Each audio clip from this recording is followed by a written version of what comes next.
God bless the flag, we all beating our chest. When it's peace, it's the same old game, the same old players, same old names. Right. My skin is my sin. My skin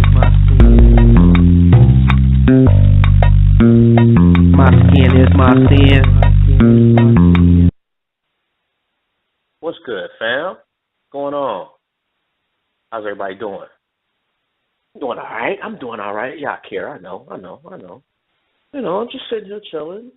Just waiting on AJ to call up. I'm not sure if Sean had to work tonight. Oh, snap. Excuse me. I'm not sure if Sean had to work tonight or not. Yeah, I just kind of woke up. I had to work last night, and I got to work tonight, so I didn't get a chance to call the brother. But I feel good. I woke up. Life is great. Not too many complaints, you know. So, and I kind of like the song, the topic for the night. Typically, you know, and I'll wait till AJ call up and before we really get into it. And really, I don't have much to say, to be quite honest. You know how I usually got this regular just chit-chat, blase splee. Today is just like pretty much, man, just catching up on some sleep at least. You know, I'm working on about 5 hours to keep it a stack. But for whatever reason, man, I just feel inspired. You know, I woke up and like ready to go. So hopefully that'll take me through the night. You know, and I got a couple of days off, and you know, I kind of recuperate a little bit. Y'all know how it is. I'm pretty sure most of y'all work. You know, some of us work the graveyard shift, and for those of you that do, man, y'all already know. I don't have to tell you. It's got its advantages, though. You know, being able to turn on your lights and your gas helps.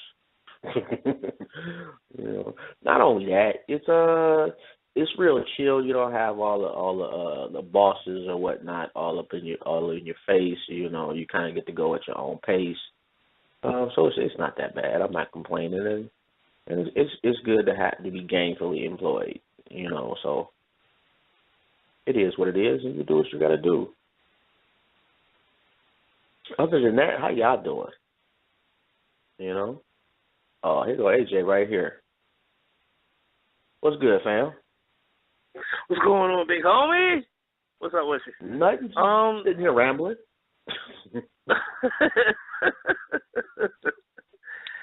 Oh man, I mean, to the people that's listening and that's calling in, if anybody's listening or calling in, salute to y'all. You feel what I'm saying? Definitely salute to Jobs. You feel what I'm saying? And to my other co-host, Don, if he's here with us. You feel what I'm saying? I'm just happy sure to be. If he had to work today or not. You know, that's still the brother. Just woke up. Yeah, I mean, but that's still the brother. You feel what I'm saying? And I need some sleep. Like I was telling you before the show started, I have a headache right there. The headache is right there in the front of my forehead, dog. You feel what I'm saying? So I'm just going to act like I don't have a headache, and we're going to rock up. Oh, so you just will bring that to the show? Yeah, I like disco, mother brother. You feel?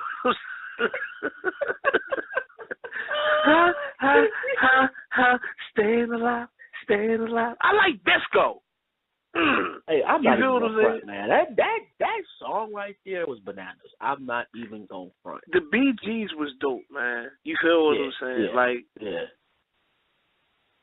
I mean, that's why he said that somebody doesn't like currently as far as music, don't like trap music, but they do like a few songs here and there.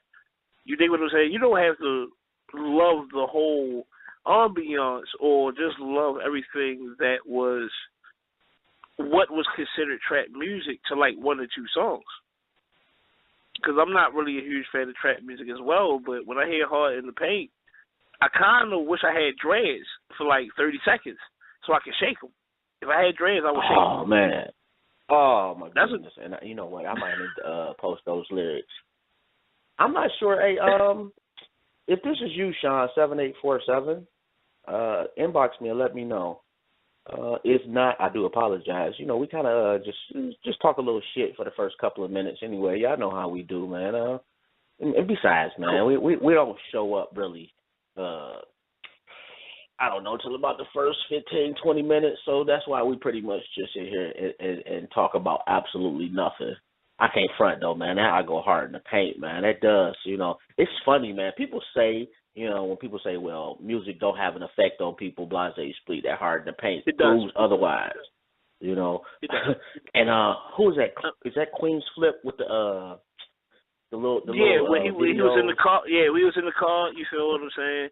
And Rough Riders came on. You feel what I'm saying? He was going crazy. Like, you do get. Hey, I have a story that can basically coincide with what we're talking about right now, but I'm not going to break it down into semantics to that deep of level. But I had a homeboy that wanted to do something really bad, right? And he said, before I do something really bad, I need to play this song before I do something really bad. I'm not going to name the song. I'm not going to name the homeboy. You feel what I'm saying? But that music was basically going to take him to that level. It's how crazy and lame as it sounds, but if you go through with the actions, then yes, that music does have an effect on you. Yeah. That is crazy. I'm trying to look for one of them Queen's Foot videos, so my bad if I'm a little spastic for a second. Man, that is so me, bro. Like I'll be driving, man, especially with my daughters, man, and I'll be acting the fool. Let the wrong song come on. They just duck down like, oh boy, here you go again. Because I don't care, man. If you can't laugh, man, you might as well just crawl up into a coffin and get buried, man. You got to enjoy life. Exactly. Music is a universal language. You dig what I'm saying? Like, it's really universal. Like, I don't have to be from Jamaica to understand how their drum patterns or how they bang on them bongos go for me to, you feel what I'm saying? Because I don't understand Jamaican music. But I love it when they come on in the club. You feel what I'm saying? I shaking off, don't know what to do to say. It did be done. It didn't be done. I'll be right there. Did be done. You feel what I'm saying? But yeah. And man, you know what I'm talking. I know you've seen the dance videos, man. Like it looks dangerous. Some of the dances like they be jumping on. You know, I've seen brothers like get a running start. You know, it's a bit much, man. I'm like, that don't even look healthy. I'm scared of that. I don't think I could go to the club. Am I gonna be able to make it to work tomorrow? Like, that's what you're thinking when you jump off the speaker box. You feel what I'm saying? Hit the full front was flip. You feel what I'm saying? And land right there, right behind the female's buttocks. You feel what I'm saying? And just start shaking off. You think it was like, I don't think I can do that. I'm telling. Man, I saw one chick, man. She literally like got a running start and just like jumped on the dude, like backwards. Like, man, you know, I love the ladies, man, but she'd been on the floor because I would have moved, man. That would have scared me. Okay, you know what? It's personal time, Dale. It's personal time. I would tell you about a story that happened to me when I was in the club. When I was in the club, okay, this when basically I was sneaking in clubs around this time. You dig what I'm saying? But the song that Juvenile had with Soulja Slim with Slow Motion or whatever, right? We all know how slow motion go. You feel what I'm saying? Song came on. Shorty she was bad, by the way, but she was highly intoxicated. You feel what I'm saying? All for multiple drugs. You feel what I'm saying? I'm just not going to just say alcohol. Why you laughing, man? I'm trying to get the story out, man. Like, help me. You're supposed to be on my side, dog. You feel? I know, bro. I'm not laughing at you. I'm laughing with you, man. But no, like she started giving it up. You feel what I'm saying? I never forget the dress she had on. She started giving it up to me. You feel what I'm saying? So we shaking off, and the female licked the whole entire left side of my face.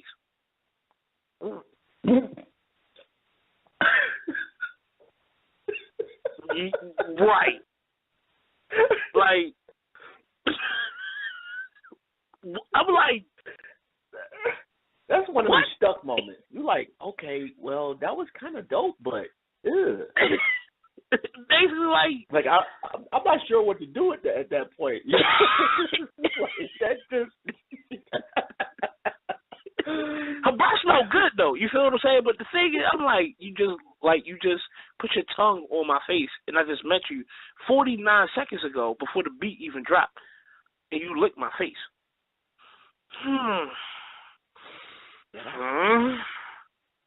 That's unique right there, man. Oh, and shout out to Brosy, man, for posting that clean slip video, man.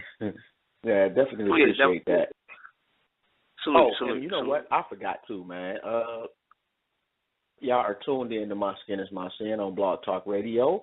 The telephone number is 347-855-8692. If you want to call in, you got a question or a comment, make sure you press 1. Y'all know how we do. From goons to gods, we welcome everybody. We only got one request, and that's that you be respectful. Actually, it's not really a request. It's not really optional. You know, if you call up and you're too disrespectful, I will hang up on you, let you know. There is somebody holding on, man, 7847. I want to kind of get to them right quick, if you do not mind. You know what? Let me get into the episode info before I answer that. I almost jumped the gun, man. It's about that time. It's pretty simple tonight. You know, we're doing lyrics. You know, you got a favorite song. You got something that's uplifting. You got something that depresses you. Does it remind you of somebody you just can't stand or somebody you love? You know, does it get you pumped? You know, let us know. Call up. If not, you know, we always got the event jumping off. Post something in there. I posted a few songs in there, man. Just a few of my favorites. You know, like The Lady of My Life is probably my all-time favorite joint by Michael Jackson. That boy man, that joint goes for me, man.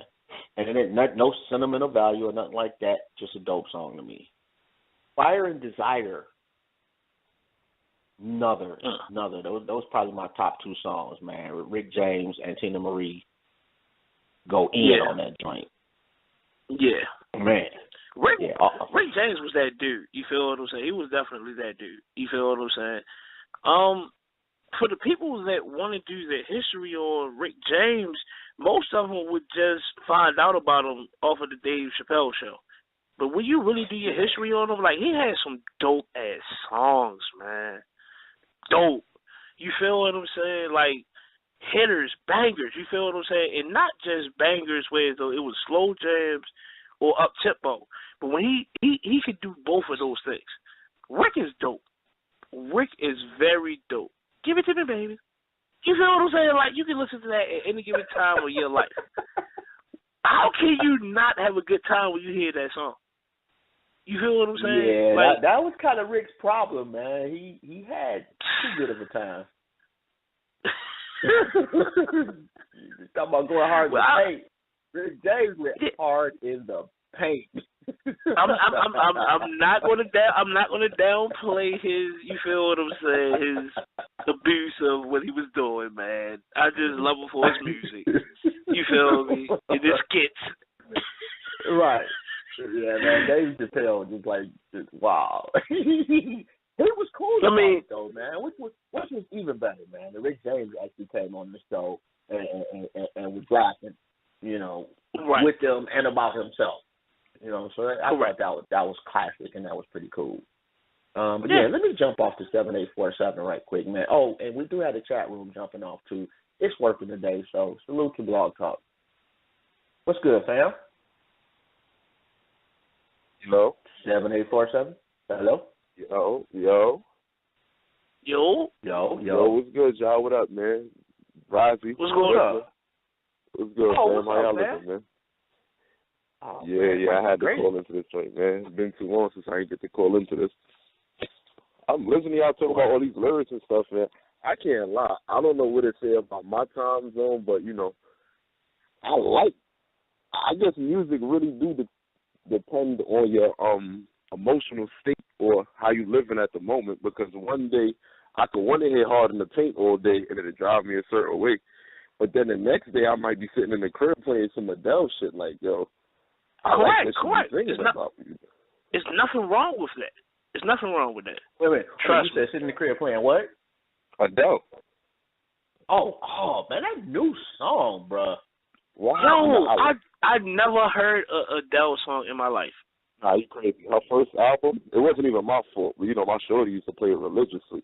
And then after a while, you hear it, it's like, yo, she is some king. You know what I'm saying? But see, I do want to say this, though. One thing I have been hearing a lot is they want to compare her to the new Whitney Houston. So I cannot take her out of that category because I haven't heard any music from her. But do you understand who Whitney Houston was? You feel what I'm saying?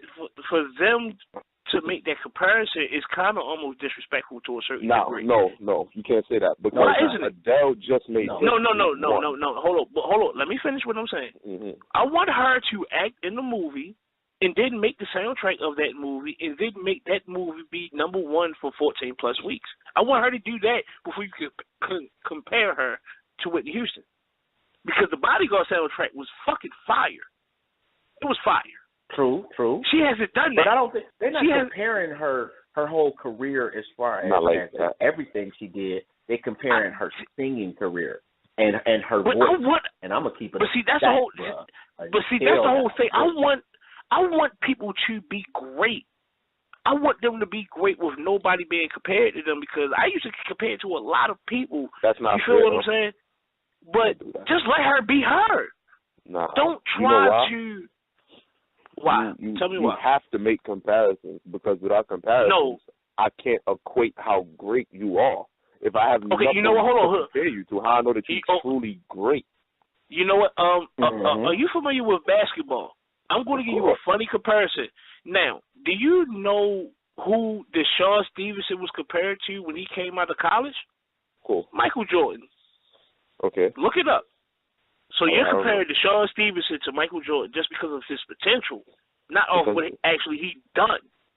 And basically, this is what I'm looking at it as. She only has 2 albums. I can name 4 Whitney albums. You feel what I'm saying? So what Whitney albums did you name?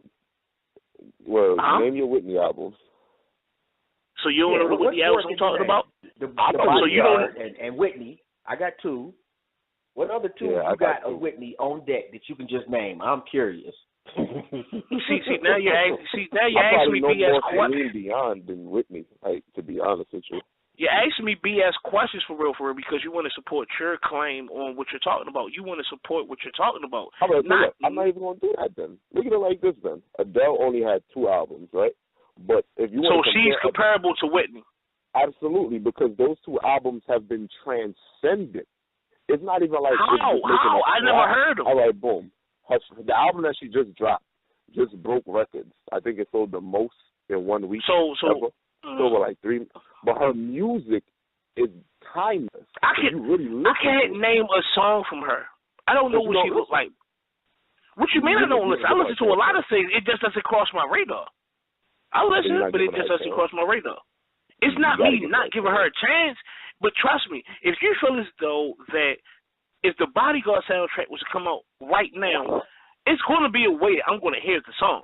Even if I wasn't listening to the radio, I'm going to hear the song. It's a difference. She's not American. She's from the UK. Can't forget that part either. Right. Not like she's an American. So is that a plus or a negative? Which one? It's a plus for her because she's not getting. Why? Why is it a plus? Okay, why is it a plus? Because it's more difficult. It's more difficult for her to shine. No, it's not. That's not difficult at all. It's not difficult at all for her being where she is because of the way she looks. So let's keep it 100. She's an overweight, fat white woman. Dog. That's not marketable. Please, right? You feel what I'm saying? Not marketable. Exactly. So what I'm saying is, so you bringing up from where she's from is basically not helping her. You do what I'm saying? She has to have talent. But what I'm saying is, I never heard of her. She never crossed my radar. So how can she cross my radar? Bro, she is the biggest selling artist right now in the world, above Taylor Swift, above anybody you want to name. If you don't know who Adele is, you under a rock, to be honest. Yeah, I'm under the rock. I'm under the rock. World. Yeah, bro. It's literally the world. Yeah, I'm looking at it now, man. Like she just that song she just put out. I don't know, maybe. Oh, wait a minute, my bad. Hello. In its second week, it's up to like 5 million. Her album sold 5-6 million in 2 weeks. The first week was 3.5 million. Like, and her numbers speak for themselves. So you can compare her to Whitney in that regard. That her numbers speak for themselves. That's one. And her music is timeless. You got to listen to it. You got to. Yeah. And you said that she's fat, white, out of shape, and she's not that easy on the eyes. And if she could transcend to American culture the way she is now, it got to be her talent. It got to be. What else could it be? It ain't her looks. Definitely it's not. It definitely is not. And the thing is, it's like when they compare you, if they aren't comparing you, then you aren't great. For you to be great, that's not true. That's not true. That's not true at all. That's not true at all. People get compared every single. I just bro, I just made the example for you. Who was Deshaun Stevenson? He was compared to Michael Jordan coming out of college. You don't even know. Name the last. Hold on. Name the last team Deshaun Stevenson played for. Wasn't it? That's what comparisons get you. Who? No. You're missing the point. What I'm saying is that you just made the point. You just made the point. You gotta let me finish, bro. In high school, Deshaun Stevenson was the man. Mm-hmm. He was worthy of comparison on potential and what he had done in his limited career. Now, it didn't pan out. Just because you compare somebody does not automatically make them equal to the person or better than the person you're comparing them to. In Adele's case, old girl can sing flat out. I'm not going to take that away from her. And she makes quality music. You know, Deshaun Stevenson, they was wrong. Harold Miner was compared to Jordan too. They were wrong. They were. That was a reach. Huh? So basically, okay. By going by Jordan, we live up to these. Why would you put your phone going out? Yeah, I cool. Hey, it ain't my fault, bro. Your phone just going in and out. Yeah, I know. I like. But anyway, yeah, we all do it. I know. You need it, you know. It doesn't make sense though. I mean, people make stupid comparisons all the time. But why not? You need it. True. But people just throw things out there just to see if it'll stick a lot of times too. You know what I mean? So let her be great. Let her be her. Who was Whitney Houston comparison before Whitney Houston? Just name them. Who the hell was it? Nobody. They let her be great. They let her rock. So now why would you want to stop Adele, whoever the fuck this female is, from her being great, unless you want, you feel what I'm saying, to put her on a pedestal that Whitney Houston basically laid the foundation for. She laid the foundation for this, bruh. I mean, I'm not gonna. You're making it like we're trying to take away from Whitney Houston's greatness. I mean, when you compare somebody that has 2 albums, you're basically taking away from their greatness because there's no way in the world. Whoa! Can I ask you a question? How much albums did Biggie put out? Oh, Biggie's not in my top 10, so we ain't even gonna go there with that one. He's not even great to me. He's just a regular dude. So we ain't gonna go there with that one. But aside from I feel the same way. So we ain't gonna go there with that one. Like that, you feel me? I don't care, and a lot of them are stupid. Damn.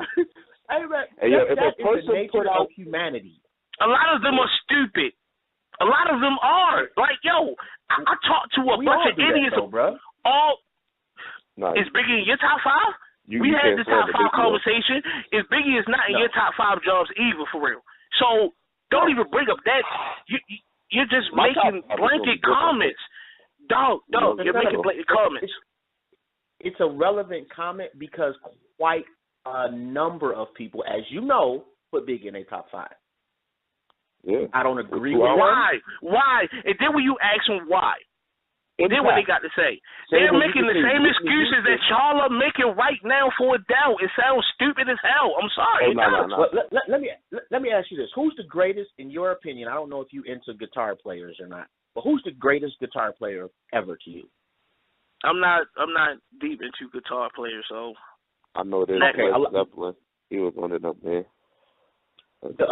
Most people would say, oh damn, you done made me forget the brother's name now. Oh damn, somebody Jimi out Hendrix. there remind Jimi me. Hendrix, yeah. Jimi Hendrix. You thought I was right. Yeah, you thought I was going to say Jimi Hendrix. Right. No. The reason I'm saying that is because Jimi Hendrix's career was not as long as Eric Clapton's. Eric Clapton, great, phenomenal guitar player. However, Eric Clapton will tell you Jimi Hendrix is the apex, the alpha and the omega of guitar playing, even though his career was cut short. Your greatness is not defined sometimes by longevity. Some people shoot so far into the atmosphere with their talent that despite their lack of longevity. All right, put it like this. You know what? When you get on the elevator, right, and I Always Love You come on, what's the first thing you want to say? That's Whitney right there. That's the first thing you're going to say. This is 20 years ago, dog. You dig what I'm saying? When you hear certain songs that Whitney has sung, you know who the fuck they are as soon as it come on. You're not 20 years in the future yet, so how can you put somebody that's right here in the present on somebody that literally laid the foundation and know what they're doing and basically is timeless to somebody that's doing something right now? When you saw LeBron, it's impossible. When you saw LeBron in the beginning, did you not know he was going to be an all-time great when you first seen him? He's not an all-time. LeBron is not an all-time great. Get the Yo, you got some. Next caller. You got issues, bro. No. LeBron not all-time great. Biggie not in your top. Top five? You don't listen to Adele. You don't have to be top five to be all-time great. Oh, man. He's not in the top five. The all-time What's that got to do with being all-time great? Absolutely nothing. Oh, my God, when it comes to top fives and trying to make a list with numbers, it's hard because a lot of things are debatable. You understand? Right. But when it comes to just seeing if a person is great, you can't. Oh, yeah, LeBron is great. I'm not taking away his greatness. You dig what I'm saying? But the way you're trying to put it, you feel what I'm saying? It's like he is supposed to be up there with greats that done great things that he never done. Name somebody else that went to the finals and never lost in the finals. Just name one person that went there numerous times, and you're trying to compare him to that person. Just name one person. And just name one person. Houston. Like you saying, that would be Whitney Houston, your comparison with the Jordan never losing, right? And my comparison with Adele right now would be, name another person that got to the finals 6 straight years. Name me that. All right, he ain't win them all, but he got to the finals 6 straight years. Come on, man. Right, man. I had to agree with Brosty on that one, bro. And I feel where you're coming from, but you know, Jordan is not the only great NBA player. You feel me? You know, like Isaiah Thomas is in my all-time greats. He is not in my top 5 players. That minimize his efficacy on the court or his greatness at all. You know, you don't have to be number 1 to be considered great. You know, now only time will tell if Adele has a career that holds up to Whitney's. But as far as sales go, right now, she's up there with the greats. I want to ask him a question. Feel me? I like this question. What do you consider Drake? Do you consider Drake one of the best of all time? That's a good one. Well, I consider Drake one of the best of all time.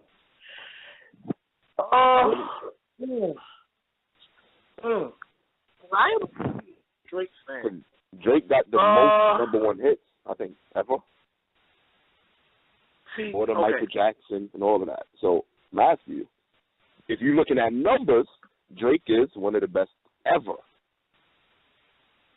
That's how you look at him? Well, see, some things you have to put into, you feel what I'm saying? You have to put in a place. Now, we live in a digital age. I ain't gonna lie. If you're reading this, it's too late. The last CD he came out with, all of his songs was in the top 100. I will give him his props for that. I like Drake a lot.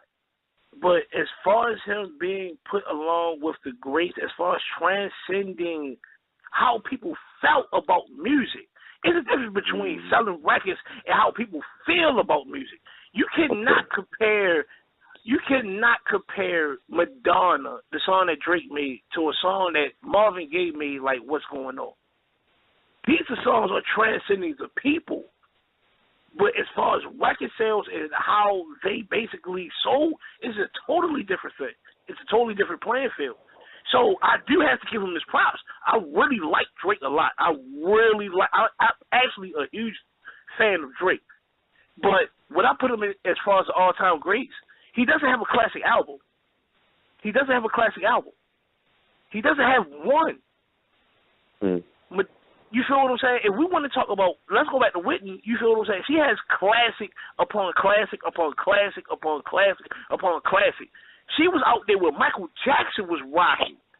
Think about this. Michael Jackson was out there bitch selling $30 and $40 million off of Thriller. She was right there next to that nigga, selling the same amount of records, making the same amount of hits. Who is Drake competition? No one. No one. That's not his He fault. has no competition. That kind of. There you go. You feel what I'm saying? Trying to basically differentiate what I'm talking about. I'm talking about what Whitney been through. Adele didn't have to go through that at all. She didn't have to go through that at all. You feel what I'm saying? So now we're talking about hypothetical situations. You feel what I'm saying? Upon real things that people really went through. Like Whitney, as far as the ease of getting a career, Whitney had it way easier than Adele. Do you know how hard it is, bro? Do you know how hard it is, bro? Do you know how hard it is for a black woman to be looked at as the princess of R&B? She was the queen, and she came from the fucking hood, dog. You feel what I'm saying? That was her. She was the golden child of her era, and she was black. She had star quality, though. She had star quality. No, put it like any era. If she was in this era right now, it would have been the same thing with Whitney. She had that type of talent. No, that's not true because we have Beyonce right now. We have Beyonce right now, and they're putting Adele over Beyonce. We have Beyonce right now, so that's not true. That's not true at all. Adele can sing circles around Beyonce. Adele is over Beyonce too. Yes, of course, that's what they would do. That's what they would do to Whitney if it was somebody that was white around that time for real, that could do half the things that Whitney did. There we go. That's the issue. I was just waiting for you to say it. Don't make it that the color thing. Don't make it put somebody white. Bro, everything is about race relations. Everything is about race relations, dog. Everything. Wait a minute. Speaking of that, wasn't Madonna and Whitney came out about the same time, right? No. Nah. Wasn't Madonna out first? Yeah. No, they came out about the same time. No, they didn't. Okay, you know what? We about to Google is always my friend.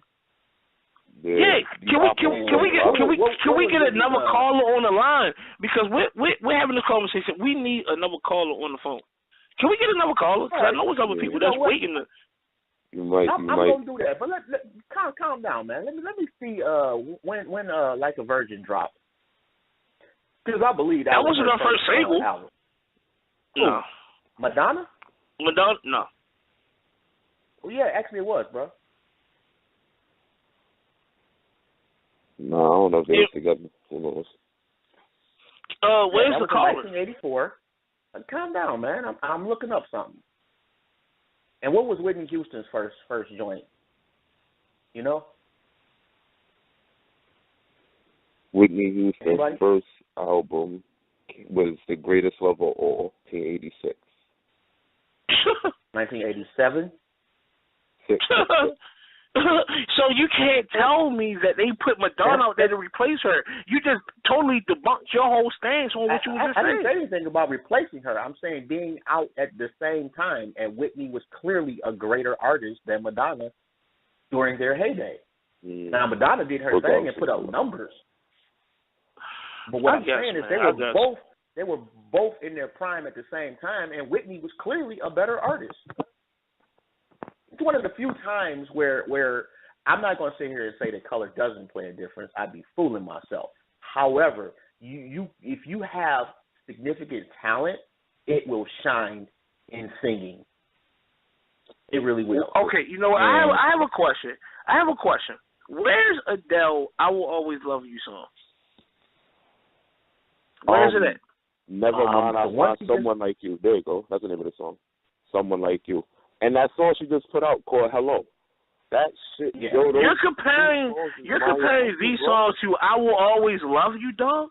I'm not comparing it. You asked me what's her comparison on her resume. What could I put up that's comparable to Whitney's hit? And I'm putting that up. But if you looking in terms of numbers and how much it no, we're not talking about numbers, though. We're not talking about numbers. Between that era and this era that I thought of when you was talking. You said that music gives you a feel, right? It makes you feel good. It's a different vibe. This music nowadays is changing culture. It's transcending how people live in and stuff like that. People are living by these words. Back then, you feel good and everything. It's way different now. It's just a different type of feel that the music is doing for you now than how it did back then. Times change, man. Yeah, and it really is. That's actually a compliment to both of them. Let's go. Whitney Houston, like nobody to stop doing that, bro. Nobody is going to minimize the impact that Whitney Houston has. She is a timeless legend. Not taking that away from her and never will. Love Whitney Houston, love her music. Did love The Bodyguard, seen it a couple of times. Not gonna sit here and act like Adele don't have classics. Okay, you know what? Hold on. Let me break it down even further. After The Bodyguard, Whitney Houston came out with a gospel album, The Preacher's Wife. You feel what I'm saying? That basically broke records as well. Where's Adele's gospel album at? Where is that? How versatile? Of course you did. You feel what I'm saying? Because you don't do your research. How versatile is Adele? Can Adele do that right now? No. Of course she couldn't. Of course. Anyway, really let's call her. Seeing your point there, man. That made absolutely no sense. What you? How? Explain how. How? Singing, because she said, but put it like this, R&B. No, R&B is different because we're talking about genre and certain people that will want to listen to your shit. But now, when she stepped out of her genre and made a whole nother album that went number one just because of how she sung, Adele never done that. So how is it? Okay, how doesn't it make any sense? How doesn't it? Explain that to me now. Well, you gonna let me finish. First off, that's not true that she stepped out her genre and made a gospel album. Because actually, she grew up in the church, and actually, her peoples was gospel singers. That wasn't stepping out her genre. That pop music literally was stepping out her genre. Really? If you want to, really? If you want to keep it a stack, really? If you want to do your research, yes. Really? Yes. Not only that, she had help getting into the biz because her aunt was one of the all-time greats. It was not that difficult for her to actually get into the biz, and her talent is what transcended her into the stratosphere of greatness. And I'm saying, I'm gonna just end it with this, and I'm gonna get off, man. Cause Adele's first album sold 30 fucking million. Say whatever you want. It sold 30 million. Okay. Salute to that. Salute, man. Salute to you for calling up too, man. Oh, it's hot on the battle, man. Keep us posted, man. You already know. I got you, brother. Salute on the show, man. Keep it going, man. No doubt, man. Salute. All right, man. We're gonna get to matter of fact, before we get to 1275, and I ain't gonna keep you holding too long today, man. Do you got any just like your favorite, like you just need to get amped and let's say you got a job interview and you don't need to get like trap music amp, but you need to you need some pick me up. What would be your go-to song? Oh, you asking me? Yeah. Oh man, it's funny. You feel what I'm saying? How I look at it, because I listen to a lot of Beans. You feel what I'm saying? But not the tough beat. But I listen to a lot of songs. You feel what I'm saying? Like one, he had a song with him and Scarface. I can hear Miles praying. I can hear Grand saying, somebody ought to just reach out and help me. You feel what I'm saying? Like, when I want to get really motivated, when I'm really in them trenches, I listen to that song. It's helpful. You feel what I'm saying? Like, his whole first verse was talking about 4 decades of black people in the room, and we still ignored her. Grandmother, great-grandmother. You feel what I'm saying? Your mother and you right there. You feel what I'm saying? That shit is dope to me because I lived that shit. Everything that I really listen to, it has a connection to me. I can't listen to nothing that doesn't connect to me and really cherish it the way that other people do. I can get crunk and listen to all these, you know what I mean, these hype songs, but I have to listen to something that connects with my inner spirit, my soul. And that's something that Beanie Siegel does to me. That's why he's one of my favorite rappers. Like, I can listen to him at any given time. And you know what? I think that you could say that separates a really good artist from greatness is when they have that connection with a large group of people. And it doesn't have to be a particular connection per se, you know, like y'all had the same life experience, but for whatever reason a particular song hits you in a certain way and you share that feeling with people. You know, and before I get to this next caller, salute to Amber, man, for graduating this Saturday. I don't know if you tuned in, but congrats. You know, that's dope. We proud of you. That's dope. Yeah, so, definitely. shout out to Amber Owens, man. Salute to her. Hello, salute. Oh, you know what? I did put the lyrics, man, to Luther Vandross. A house is not a home. That's one of those joints that I've never heard anybody say, "Oh, I don't like that song." And I mean, when it comes on, it you can see how it hits people. I like Luther. You feel me? When he was dressed up like a big ass glitter ball, he killed it. His whole suit was sparkling. You feel what I'm saying? Like you can light a match off of his shoulder.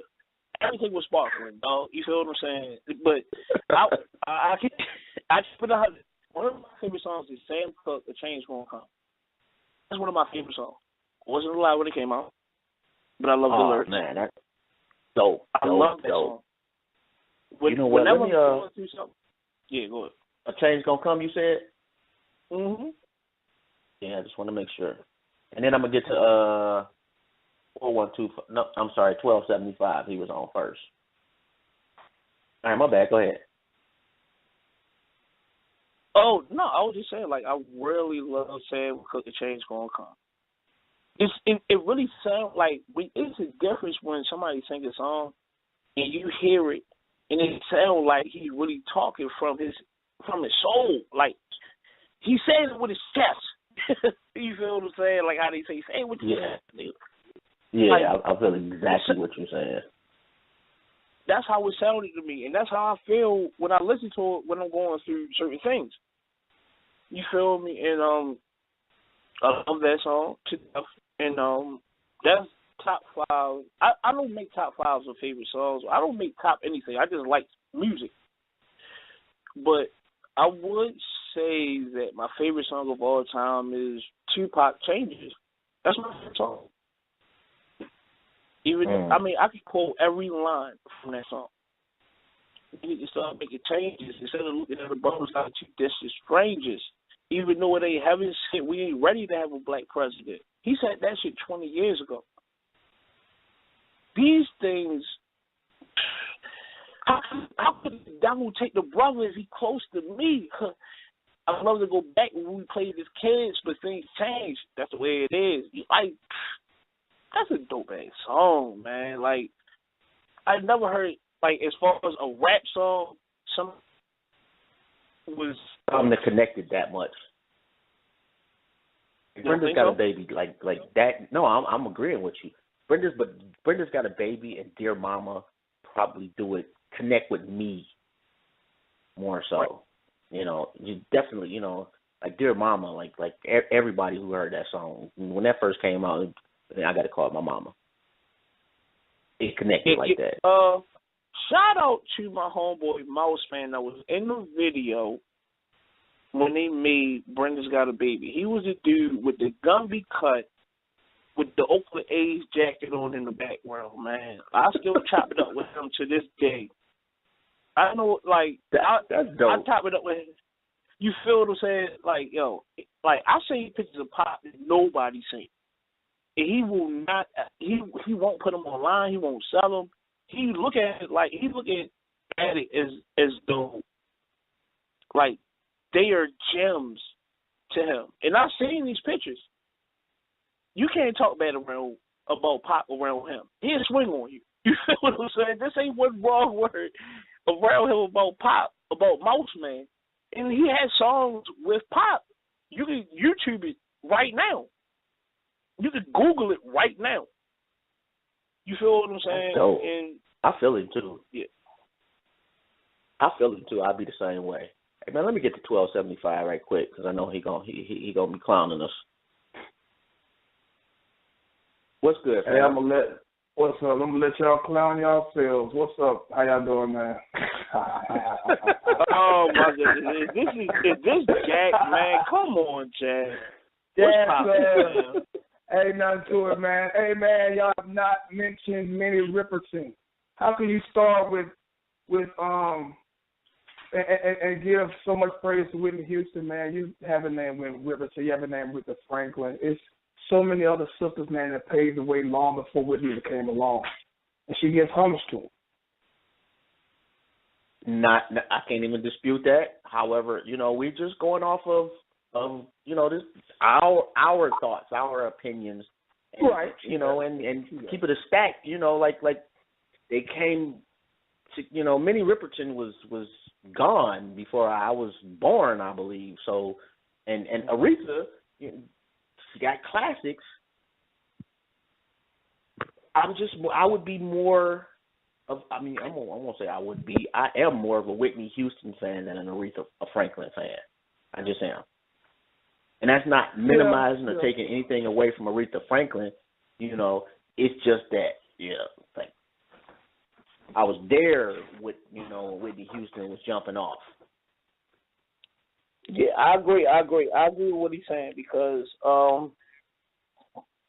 honestly, how I feel about, as far as singers go, I am a huge fan of Mary J. Blige. Huge fan. I say she, within my timeline, Murray.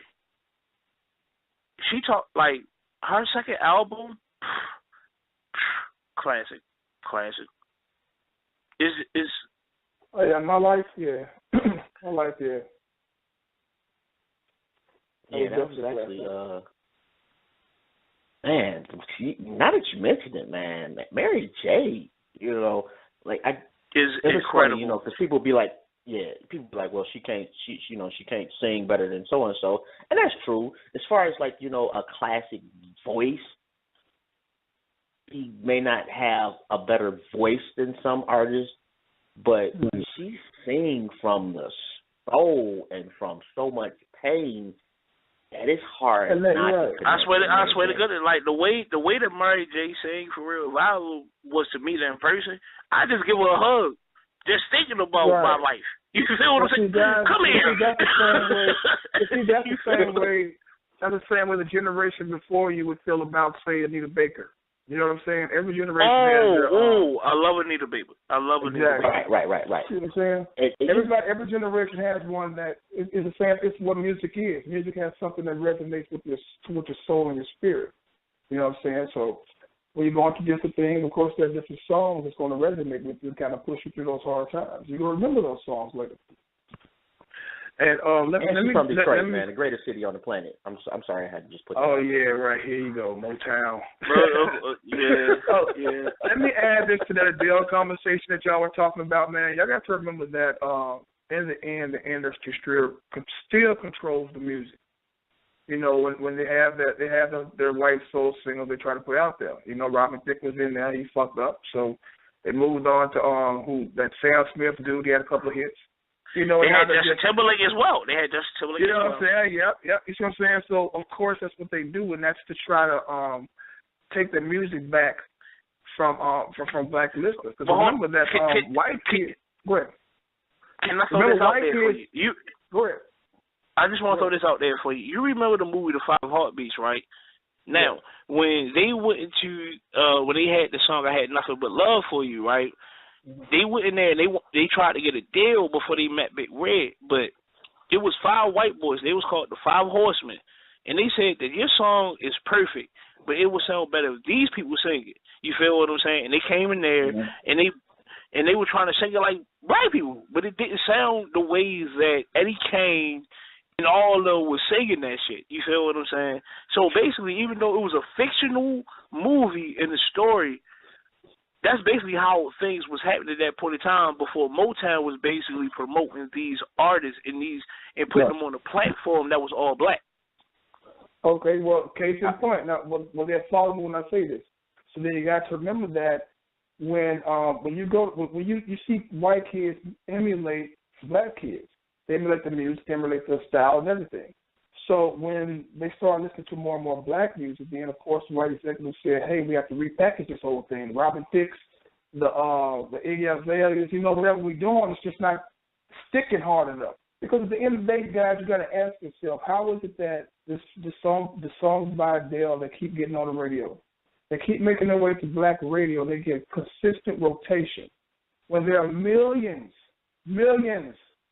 of African American soul singers out there that can't get the same quality of music out there because they say nobody will listen to it. Think about it. I feel y'all on all that, man, but Adele is dope. I'm not gonna take that away from her. Old girl can sing. But you don't see the machine. But you don't see the machine that's pushing that. You trying to tell me you don't see the machine that's pushing that. I'm not disputing that. What I'm saying is I'm not going to minimize her talent either. Right, okay. I never said she wasn't. But see, that goes all the way back to the Great White Hope. Now, when we talk about the Great White Hope, that was basically because black people was dominating boxing, not only in the middleweight, lightweight, but as far as the heavyweights. So, if you want to look back into the fight where, what's his name? Larry Holmes was fighting George Clooney. You feel what I'm saying? They actually. Yes, you feel what I'm saying? When Clooney came, this dude. Yes. When Larry Holmes was whatever the fuck his name is, I don't know his name. This dude, you feel what I'm saying? AJ is the only dude I know, man, that will take a metaphor, man, and switch it to way something different. Man, am I lying though? I respect that though. But in the end, y'all, let me say this. Hey, man, I would say to those guys who haven't listened to Hendrix, hey, man, y'all need to, diversify their music sometimes. Listen to some of his stuff. His stuff is deep. His stuff is truly, truly dope. Music-wise, dude man, couldn't sing, man. Dude could not sing. Ooh, it ain't about it was about the connection. He even said he couldn't sing. He even said that. It's about the music. And he was right. Man. The riff. Right. But you tune out the music, you listen to the guitar riffs, you listen to the actual music. Then you start to appreciate the talent that it took to do that. Then you see why he's so revered. I tell you, man, it's but again, that's before y'all time, man, so I understand that.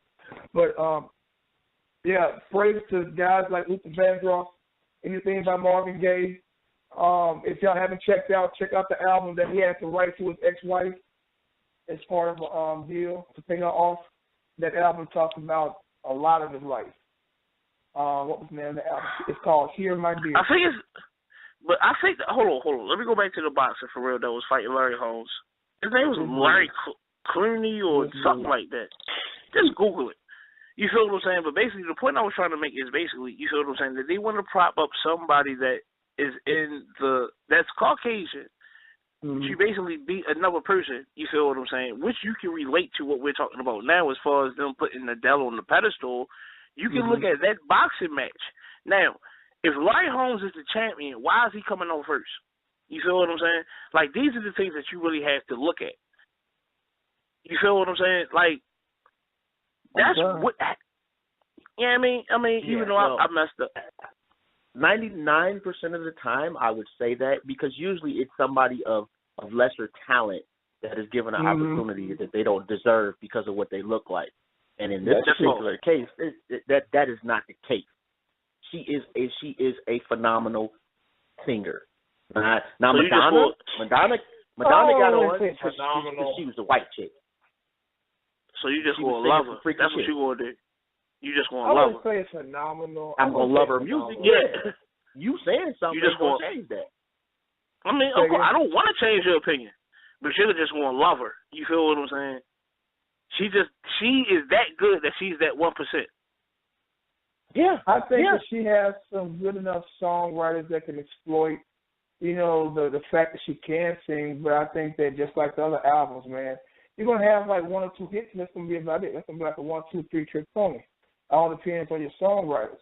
I think about the ones that can put out an album, man. You can play the album from front to back. To me, that's part of the music. I don't give a damn how many units it sells.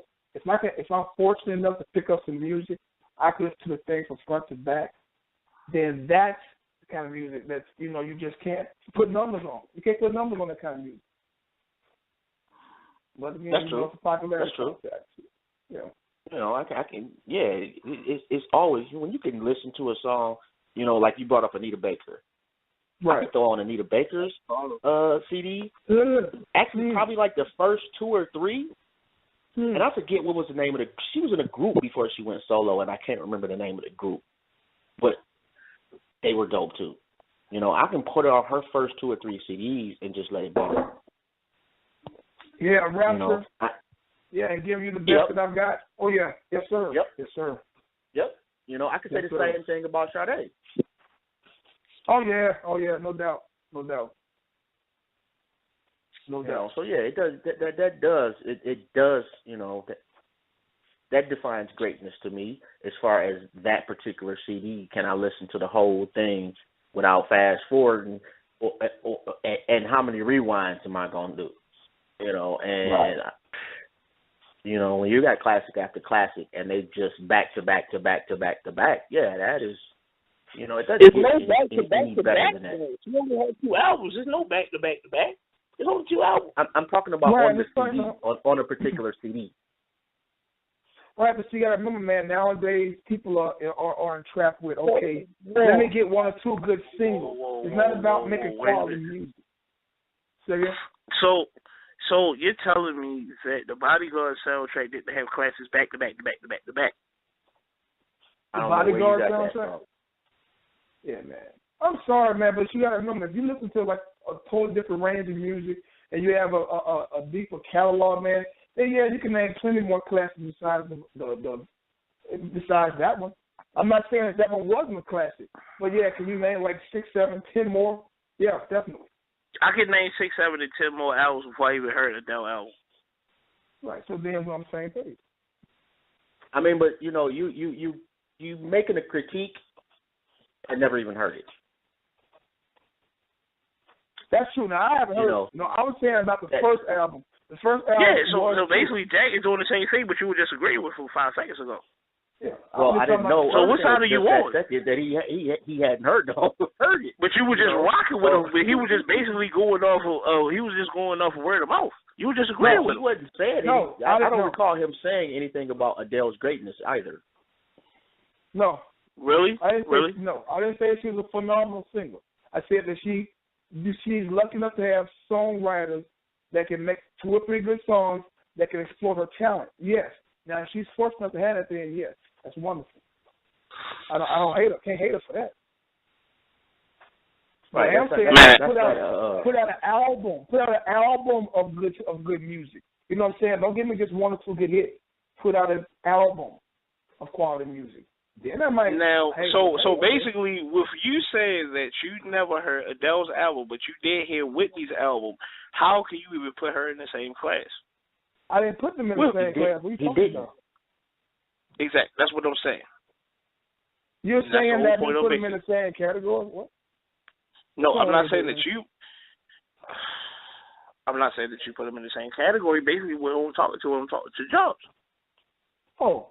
You feel what I'm saying? You're agreeing with somebody that's basically on the same level playing field as me. We haven't heard these albums. Where are these classics?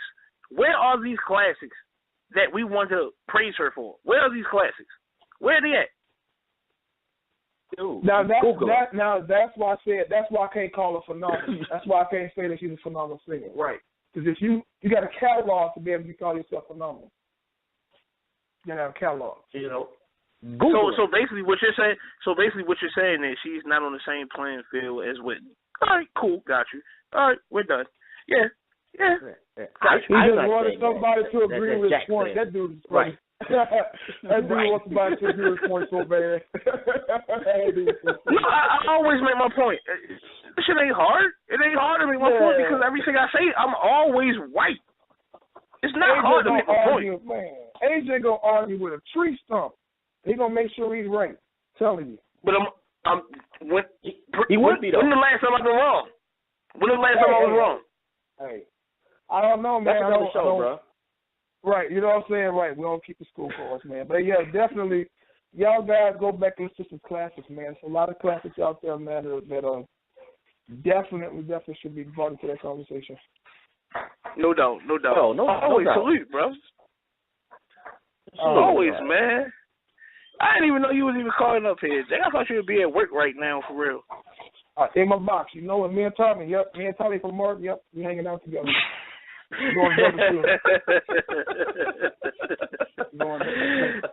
No doubt. Respect, man. All right, man. Salute, man. Appreciate the call, man. All right. No doubt. All right, let's get the 4125 right quick, and then we got 6844 after that. What's good, fam? Nothing going on but the rent. How are you? Hey, how you doing, Sugarfoot? How you doing, boo? My little chocolate drop. Oh, my God. I hear a little haterism over there. There's a I hear a lot of hate. A lot of hate? Really? Oh, yeah. No, I'm a critique. I critique things. Ever since a young boy, I critique things. You know what I'm saying? You ain't going to tell me that you're putting sugar in my tea unless I see the sugar that you're putting in my tea when you're pouring it. Yeah, so let's top this table. Yeah, let's do this. I mean, you know, he's drinking the Haterade today. We're not going to go there. I still love him. I still love you. I got a half a gallon. I do. Oh, Jesus. So you're telling me that you love me, but I can't even sleep on the couch. You feel what I'm saying? But see, that was the last time. See, we made up for that. I thought that's what we did. See, okay. I don't appreciate you trying to white man give me some of this snatch back. I don't appreciate that at all. Okay. I go to sleep with my fist up with a beret on my head. You feel what I'm saying? I'm all about black empowerment, black liberation, and black movement. You dig what I'm saying? That's what I'm about. You will have to show and prove to me that you can outdo anybody that's melanated. You had to show that shit to me. I'm sorry. Anyway, I mean, first of all, make sure you're fine. I'm fine. You're fine. Everybody's fine. Just make sure when you put your fist up while you laying down, make sure you put it on the right side of you because I don't want to feel that fist while I'm sleeping. I'm just saying. Let's see. Oh, of course. Okay, can we get to long as I got my Xbox. Here we go. She talking about personal shit on the line, like we ain't on the line right now. Okay. I got my Xbox One. You feel what I'm saying? Anyway, moving on. I'm sorry. I hate both of y'all on the low. You feel what I'm saying? But that's a long line. That's all right. You ain't gonna be saying that for long. But let's move on. Yeah, you got to be lyrics that just really does it for you. It hits you in the gut. It just inspires you or pisses you off. There was one song that I couldn't stand. You know, it just angers my soul when I hear it. And that's that god-awful Moken Steph song. I hate that song. The song from the 90s?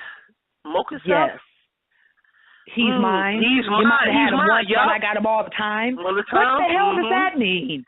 I know what you exactly. mean? I know exactly what song you're talking about because I had a cousin that was out there. I'm sorry, Niyari, if you're listening right now, salute to you, but you was kind of out there when we was in elementary and middle school. But that's another story. That was her shit. That was her shit. You feel what I'm saying? That was her shit. You feel what I'm saying? But that's all I was saying. I'm lost. I have no clue what y'all talking about. She just fall back, bro. You feel what I'm saying? Just relax. You feel me? So what was I've never heard the song, so I don't know what y'all talking about. Mocha Step, She's Mine. Google it. You feel what I'm saying? Or YouTube it. It was a song that was very popular in the 90s that was basically talking about stealing someone's man, pretty much. That was the whole basis of the song. Right. It was basically Mocha Step. Mocha Step. Yep, that was the name of the group. Yeah. I mean, it was a one-hit wonder. It ain't like they made hits or nothing. It was a one-hit wonder, you know. Basically, like he said, it was basically about a girl who thought it was cool, basically, you know, to mess with somebody else's dude. You know, that's why the first part of the chorus was about he's mine. I might have had him once. You might have had him once, but I had him all the time. So basically, Correct. It's like, you know, basically, yeah, you might think you have them, but I'm the one who actually has them, which basically she is saying that it's okay to bop. It's okay, you know, to just bounce from dude to dude as long as the dude is taken. And to me, I thought that was like the dumbest song in the freaking universe. I mean, that's next to Vanilla Ice. I mean, I'm just saying, that's retarded. Now, as far as like inspirational people, I personally like Lupe Fiasco. I like him. Okay. I like there's what's his name? Kid Cudi. There's this one song that I like. It was like a slow song. He sound like it was dragging. But some of the songs that you listen to that are inspirational, some songs you have to pay attention to the lyrics because they send subliminal messages. Because in this generation everything is so flighty and so fast, people don't really pay attention to the lyrical demographic of music. They just a beat, they pay attention to if you can dance to it, but they really don't pay attention to the lyrics and the motivators. Like the one other caller was talking about Mary J. Blige. Now, I listen to her lyrics. I mean, I like her music too, but I listen to her lyrics to understand, you know, what her struggle was. Because everybody, to me, music tells a story, whether it's fictional or non-fictional.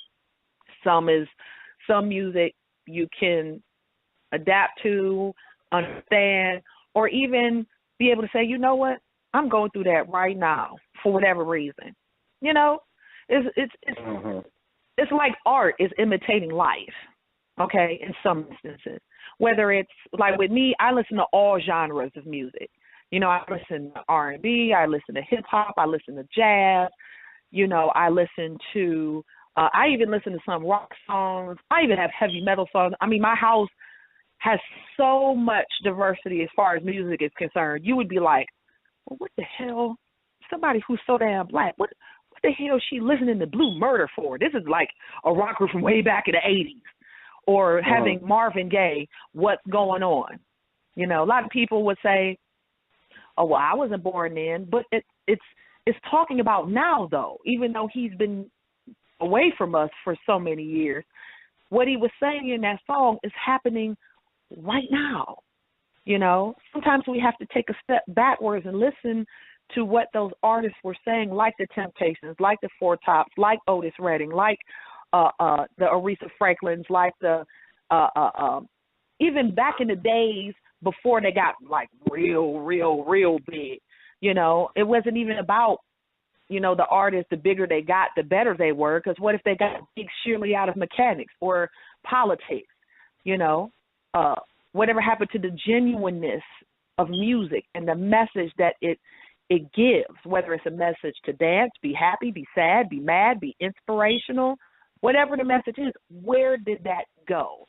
And for me in this generation, there is some inspirational music. Like I said, I do listen to things like Lupe Fiasco, you know, but he's not commercialized though. So he's not like widespread, you know what I mean? Because he says things, well, you know, that some politicians just don't like. I mean, but it inspires me to continue admiring my blackness and understanding that we are going through a very, very difficult struggle. You know, it hasn't changed any, and if it did, it changed for the worse. It didn't change for the better, because what we're going through is, well, now, considering what I'm seeing in the news here, now it seems like the clock is turning again. So now we're back to where it was in the 40s, 50s, and 60s. I mean, it's freaking duck for black men. I mean, just not to just throw a monkey wrench into the whole thing, but yeah, I met Lupe in real life. You feel what I'm saying? Probably like 2 years ago. It was around this time. It was probably like 2 years ago. You feel what I'm saying? Mm-hmm. But that's a whole other story, blah, blah, blah. You feel what I'm saying? Cool, brother. You feel what I'm saying? Anyway, but yeah, we do have a couple more callers that's on the line. So I want what to I'm basically. What I'm gonna do, and I do apologize. We do have somebody calling internationally. I'm gonna put oh wow, and I'm gonna come. I'm gonna come right back to you. Okay. Okay. If that's cool with you. All right. That's so fine hold with me. on. I want to know where this person from. Yeah, me too. I want to know where this person from. Forget you. I Don't want to be know where hating. this person from. I want to know where this person from. Oh, my bad. But let me get the 68. That's what you said, right? 6844. Correct. All right, bet. What's good, fam? Yo, what's good, family? It's your boy. It's the General calling from Kuwait City over here. Big homie. What's going on, man? What's good with you? Already. Hey, check me out, man. I already know what it is, but check me out, man. I've been sitting back listening to you brothers chop it up, right? So let me see if I can spread a little love here this evening, okay? First of all, when you talk about music, if you're going to go there, man, you got to really understand what you're talking about and how to break it down, all right? I'm hearing a lot of talk. I'm seeing a lot of talk about this chick, Adele. You understand what I'm saying? And I think, I don't know the brother's name. The other brother that's on the line is kind of monitoring or narrating the whole conversation tonight. You had a very valid point. That would be me. That what they're doing is that will be you. What they're doing is they're pushing this chick Adele out here. They're pushing her out here because for every Adele that's out there right now, you got 100,000 sisters waiting on that big break that could sing her ass under the table. Let me first make that very clear to you, all right, or to the group. Okay, you got a million sisters out here, man, that can blow. I'm talking about that can blow. You don't even have to talk about Mariah. You don't even have to go there and talk about some of the well-known artists that we got, that we know of, that they're bypassing and they're putting away. I'm gonna tell you a real sister, man, that can blow and that has some very inspirational songs out there that the sister just was talking about. Inspirational. When we talk about music, we talk about, of course, black music. That's what it is for me. I don't care who else you throw out there, because for every one you throw out, I could probably give you about 10 to 12 sisters that are far gone. You understand what I'm saying? Now, let's be clear. A dope song to me is a dope song. I don't care if you from Mars. Right. That's just me. I got you, but at the end of the day, you have to understand what's happening too, brother. You have to understand that what they're doing is they're doing what they're doing now, what they've always done. They've always found the next great white hype, and she can blow. Girl can sing. I'm not taking nothing away from her, but at the end of the day, you got a million sisters out here that could sell 10 times as many records as this chick Adele is selling with the same song. How about that?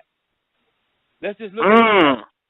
Now, when you wrap your head around everything that's going on, you look at what they've done with just the brothers out here. You understand? You got the what's the cat name? Somebody mentioned him a few minutes ago that was married to the mixed girl. And what's the little white boy's name? Come on, man, help me out. You know who I'm talking about? Not John. The white dude that was on stage with the little chick twerking. They got sued. What's the kid? Robin Thicke. That guy. Thank you, baby. Robin Thicke. Okay, let's look at it like this. Now he came out and admitted that he stole a lot of work or took a lot of songs from a lot of brothers. Marvin Gaye being the most notable, and then he put his little spin. Now don't get me wrong. That light-skinned white boy with the blonde hair, blue eyes, he can sing. What they're doing is they're taking our music and they're putting the white face back on it. a lot of you cats may be a little bit younger than me, but I can remember because I came up at a time when Soul Train was getting big. I remember when they didn't have a lot of black artists on American Bandstand because my mom used to watch that shit religiously. You know what I'm saying? I remember when going back through history, because I went to a black high school. I had African American studies in high school where they taught real history. You understand what I'm saying? So I remember when they would have white groups or singers to come on and lip sync to songs that black artists have done. Now I'm gonna give you a little history for yourself. All right, when you talk about my man Chubby Checker, everybody know the song Twist. Remember that song? Come on, Twist. All right. Well, they put a white face on that. They put a white boy out on American Bandstand, and for years everybody thought that didn't know that was a Chubby Checker song. Everybody thought that the white boy was the one who came up with that song. You understand what I'm saying? All right. Fats Domino. When you talk about music, I'm just talking about the male side. When you talk about music, you gotta look at Fats Domino. Now, if you really want to know a real deep artist, musically deep, when he's talking about relationships, love, politics, and this is a brother that a lot of blacks are not really, a lot of us are not really in tune with unless you're from a certain age group. Let's look at Prince for a minute. Anybody familiar with Prince work? He the GOAT. I'm talking about. I'm talking about the pre-symbol Prince. I'm not talking about when he changed to the symbol and all this shit and had the symbol mark. Little Red Corvette in real 1999. 1999. Yeah. I'm talking about, you know what I'm saying? Let's look at that for just a moment, and I'm not going to be long, but let's look at that. This dude was writing songs about how to love and how to take care of a woman and politics way right after we had all these other brothers to come through, like Marvin Gaye. He just did it in a different way. You understand what I'm saying? So when you talk about genres of music or who is the GOAT or who is the greatest, I can relate to you, brother, when you say, I like dope music. Doesn't matter what face is on it. Well, it should, because what they're doing is they're whitewashing our music, just like they've done everything else.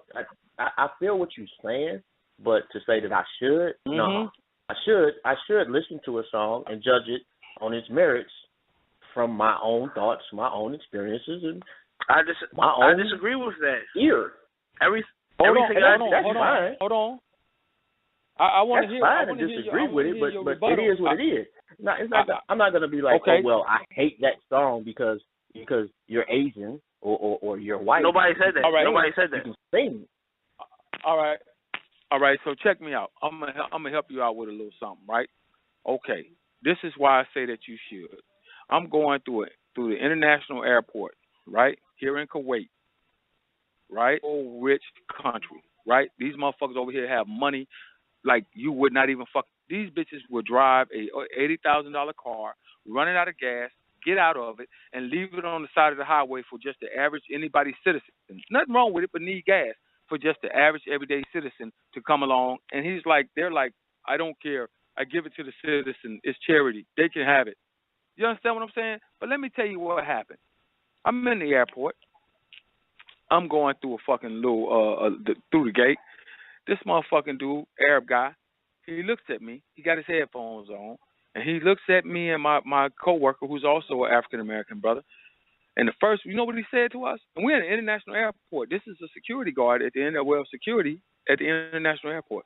He looks at us and he says, "My nigga, what's up, my nigga?" And I'm looking at this dude like, he just said that shit just like it would be me talking to you or talking to AJ. It was just like, "What's up, my nigga? My nigga." And I'm looking at this dude like 9 times out of 10, if it wouldn't cause an international incident, I will fucking smack you in your face right now. And that's the truth. On my word is the truth. As I'm sitting here talking to you, man, on my daughter's grave, this shit, I got my battle buddy. If he was in here, I could have him to second this shit right now. All right? So this is why I'm telling you, it's very important. Whoa. I understand that. This is why I'm telling you that it is very important that we safeguard. We need to start now safeguarding the things that belong to us and stop allowing the system. Whoa. Let me finish. And stop allowing the system to throw out one or two talented white people that can sing R&B or that can rap and accept them. See, that's what we're making our mistake at. We're accepting these motherfuckers as our own. Agree. Eminem. I agree. How in the fuck can anybody out there? He's a pure lyricist. The guy does have skills. His metaphors are excellent. But how can you sit there and say that he's the greatest? This motherfucker's just the greatest. Oh, Eminem. You got white boys. You got niggas that will argue you down. That Eminem is like the greatest motherfucking thing since sliced bread. General, I do want to say this. You ever seen, like, you feel what I'm saying, how certain people attract the other people that's not the same skin tone as us? You dig what I'm saying? That was Caucasian. That just so happened they know how to dance. Like the Justin Timberlakes. You dig what I'm saying? And they just flock around them. They just flock around them. You dig what I'm saying? Off of the muscle because they look, you feel what I'm saying? They look at them as though that they can't do these type of things. You feel what I'm saying? And or they shouldn't be able to.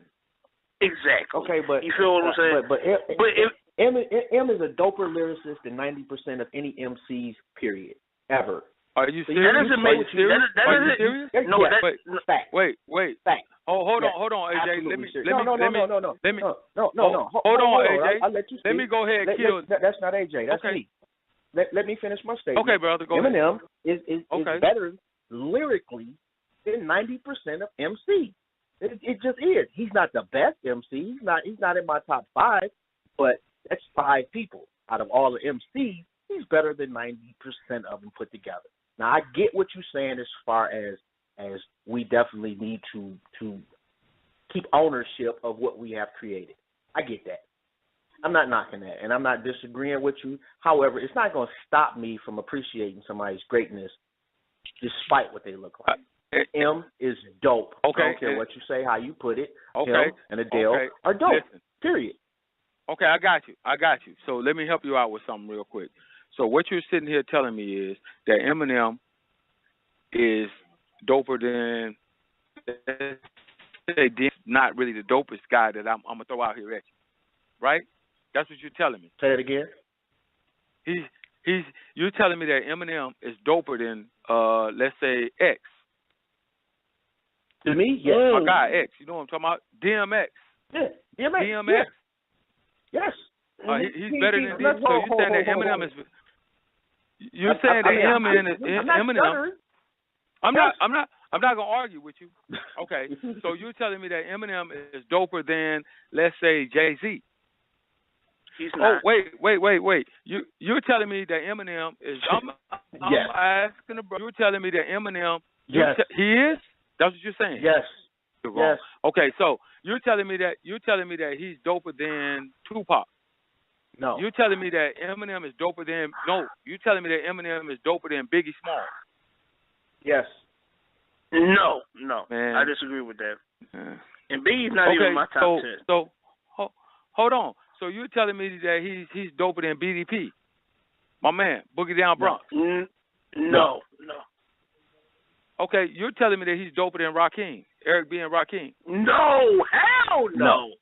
Hell no. Hold on. I'm just saying. So when you talk of, and this is the problem that we have, because you throw one white boy who has skills in the mix, and all of a sudden he's a phenomenon. It's like, oh my God. Just like they did with Larry Bird in the motherfucking NBA until Michael Jordan came along and destroyed this motherfucker every chance he got. Yeah. Every fucking chance he destroyed him. But we're not gonna act like Larry Bird wasn't dope. Stop it, man. No, that's disingenuous. When Larry Bird got on the court, listen, Larry Bird was better than most of the people he played against. That had nothing to do with what he looked like. Dude was just dope. But he wasn't better than the best melanated person that he stood in front of. He wasn't. That's the point that he's trying to make. This is what you have to do, man. You have to line them up.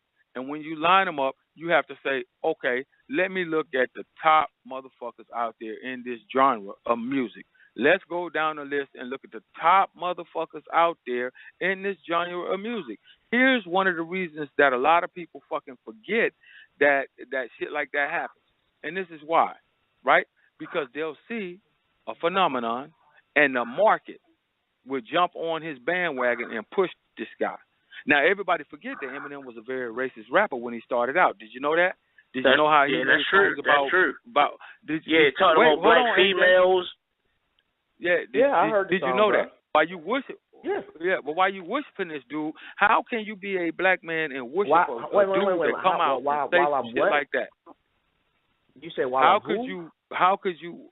I say worship. You heard me correct. Worship. How can you put this guy? How can you put this guy worship? How can you put this guy out there as one of your favorite all-time greatest rappers when, I mean, come on, bruh. It's bad enough that we do it, but now we just give him, wait, brother. We give him a pass as a white boy because he has skills. How can we do that? I mean, it's actually possible that I can just look at it constructively from the point of lyrically, how are you constructing your songs? Are you better than somebody? Okay. If he's better than somebody, I do want to interject with this because you mentioned one word. You feel what I'm saying? As far as you're saying lyrical, which I do understand, but now if the whole show is about songs that connected to you personally, you never named the Eminem song. You didn't name not one. The actual show is called Lyrics 101. Period. Eminem lyrically is doper than 90% of the MCs you. He's actually not. Period. But hold on. So when you say that, are you only talking about currently with Eminem? Are you talking about the history of hip hop? Or are you talking about what's going on in the last 10 years? 90% of any MC you can name, in my opinion. Explain. You could come up with from 78 to 2015. From 0 to 2015. That's what I was about to get to. From where? Period. Man, do you I'm not, do you know that there? I don't know. Do you I don't know what else you want me to say? Do you know that there? Okay, I don't want you to change it, brother. I'm just telling you. Do you know that there are brothers out there that will fucking eat this motherfucker's lunch? That's why he aligned himself with. Let me hear. Wait. That's why he aligned. I could give you one. I'm gonna give you one right now. I'll give you Ice Cube back in the day. I'll give you Snoop back in the day. You said 90%. Oh, come on, man. I'm just throwing something at you right now. Bro. I'm just. Snoop is nowhere close to the lyrics to Eminem. Man, that's just not even cool. That's not even true. Are you serious? Are you serious? Are you really even listen to rap, bro? Man, I was around when this shit was invented. How the fuck you gonna tell me do I listen to it? Clearly, you putting Snoop as a lyricist. Snoop is not a lyricist under any circumstances. Snoop is in the same category as fucking Eminem. He's a fucking storyteller. That's what he is. That's what they are. They're storytellers. This dude raps about nothing but motherfucking drugs, and now he want to kill motherfuckers and shoot them in the face and all this other bullshit. Marshall Mathers and all that crazy shit, man. Come on. I mean, the boy has skills. Don't get me wrong. Again, I'm not taking anything. I have a couple of his songs because they were very catchy. You understand? So this is what you deal with when you talk about motherfucking music. You talk about, like Fetty Wap right now. The dude has no fucking skills. He has a dope beat, and he has some catchy-ass lines. That's what he has. 1738, that's what he has. That's what 90% of these motherfuckers who came up, who are coming up now, and back in that era, there are no motherfuckers out there really talking about anything. Let's talk about X-Clan. When you want to talk about lyrics. Let's talk about X-Clan, brother. Go ahead. Hello? Do you even know who X-Clan is? Yeah, bro. Okay, so you telling me that any one of them brothers will fucking murder. Any one of them brothers will fucking. Okay. Let me. What you doing right now? Whoa. Let me draw the line in the sand for real. We all on the same page, brother. We are. Yeah, we are, but he's pandering. I'm not. Listen, bro. I'm hold on, AJ. I got it. Don't make it so, bro. I'm not here to argue. I'm not here to argue with you. You have your opinion, okay, and I have mine. So I'm telling you, that I have been around, I think, and I would dare to believe that I've been around a little bit longer than you. I have listened to, I would say music is what I do. I've been listening to it, and I'm 48 years old. I've been listening to motherfucking music for as long as I fucking can remember. Okay. So when you talk about genres of music, I was here. I'm not new to this. I'm true to this. I was around a teenager in '78 when the first rap song came out. Okay. Right? When you want to talk about, I'm just talking about music. When did the first rap song, and who was it that brought the first rap song to light? I don't know, bro. I'm sure you're gonna tell me. I'm just, if you want to, you got. That's why, and AJ would tell you what I'm getting ready to say. You have to do. Let me ask what is you your what is your definition of lyricism then? What is your What is your definition of lyricism? Maybe we should. Maybe we missed it earlier, but maybe your definition of because that it goes more than one way. Yeah. So what would be your definition Snoop of is not being a good lyric? Yeah, that's what I want to know. I like metaphors. I like creativity. I don't like people that just do what everybody else is doing. I like the way you construct your song. The cadences matter. The word patterns matter. I mean, and just your delivery. How is your delivery? I mean, is it fluid? And that's like my hugest problem with Eminem when we talk about him as a rapper, because anybody can pick up a thesaurus in the dictionary and make words rhyme together and use different words for meaning what they mean, but not what they mean, and just use them in different ways. It's really not that hard. It's really not that hard. But I do give Eminem a lot of credit, you feel what I'm saying, because of his flow. He has great structure. He has great metaphors. He has great flow. He has the ability to construct his raps to what he's saying to make it very catchy.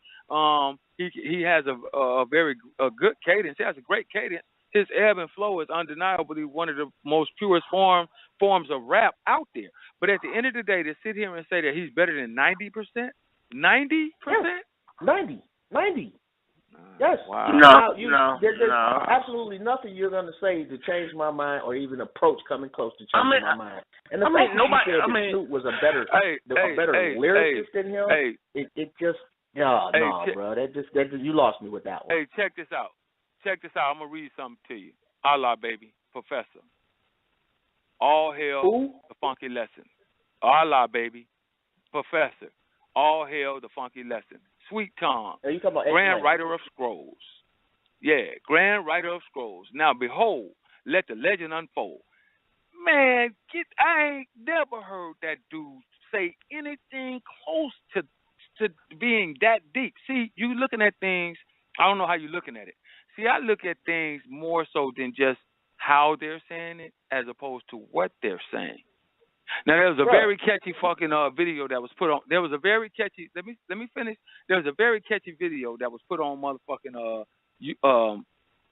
fucking Facebook a little while ago. I was sitting here and I was kind of thinking about what they said, and this guy actually came out. He said, "It don't take shit to be a rapper today.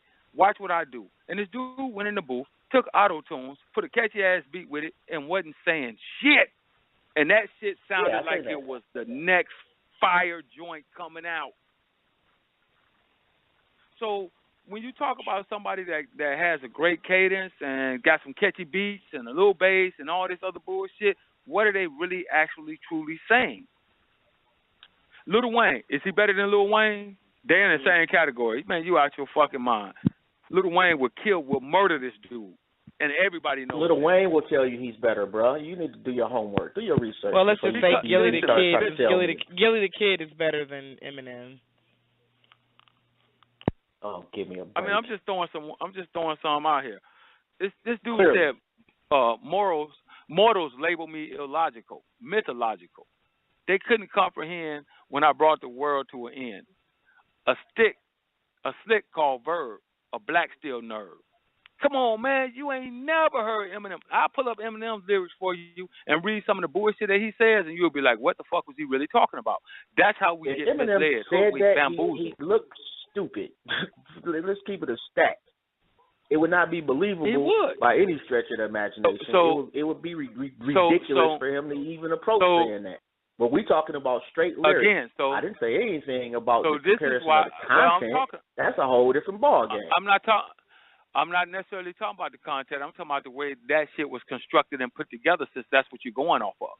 That's what I'm talking about. The way that whole format was constructed and put together. Not necessarily what he said, bro. As opposed to how we said it. I'm telling you the same thing you're telling me. Yeah, okay. I feel you, man. Now, let's get back to the female side of things. I'm going to get back to the female side of things. All right, so here it is, man. This is what you got to understand. Hold on one second. Hold on. I'm gonna be quick. I'm letting y'all know we only got 20 minutes, and I do got a couple more callers, but I'm not cutting you off. You feel what I'm saying? Hold on. I do want to end. No, go ahead, let me end with this, man. I'm gonna let y'all do your thing. Just give me a little moment. Be patient, please. I'm gonna end with this, man. Let me tell you something about motherfucking females, right? When you talk about female singers, right? That girl Adele has a decent voice. She can sing, right? But again, everybody is looking at her as an anomaly, and simply because the media is pushing her. I'll tell you a female that blows, and India Ari will murder her lyrically. Flow, her metaphors will murder her. But you know what? She doesn't fit. She doesn't look like what they want her to look like. She doesn't sing about what they want her to sing about. That's why she fell off.